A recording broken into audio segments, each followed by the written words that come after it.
Alright, at this point here, I have the lower intake bolted down to torque specs. 3 different stages to bolt this guy down. It's got 4 bolts total on the lower intake.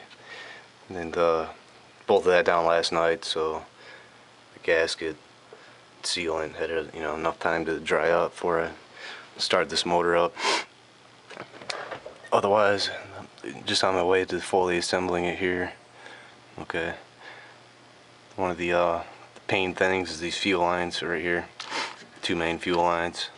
Got these 5/16 bolts come right out of there.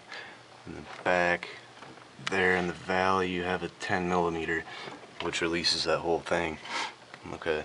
And then for the removal, I took and I wired this up somewhat like this here to this windshield wiper arm to keep this up out of the way.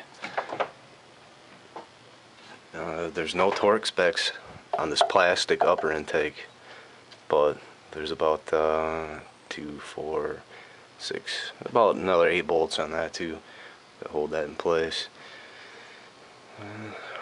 Otherwise, since I painted it, I just went through, scraped off the areas where the gaskets are going to bond, create a seal with acetone and a straight edge razor blade.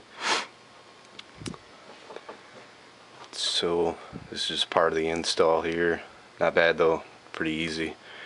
Once you take it out and put it back in, it's pretty easy.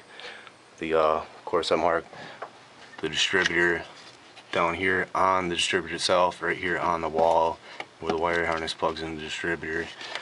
These are all numbered. These are the original wires, 3, 1, 5. Also wired on the cap, so no big deal with that. 2 little hex screws hold the cap down. And then right on the back side, 1 10mm bolt holds the distributor down. It's also set at top dead center on the crank marking.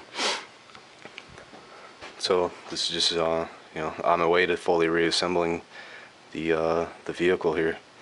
And I guess next video will be starting it back up. Right now I'm about to put the bolts back in for the power steering bracket.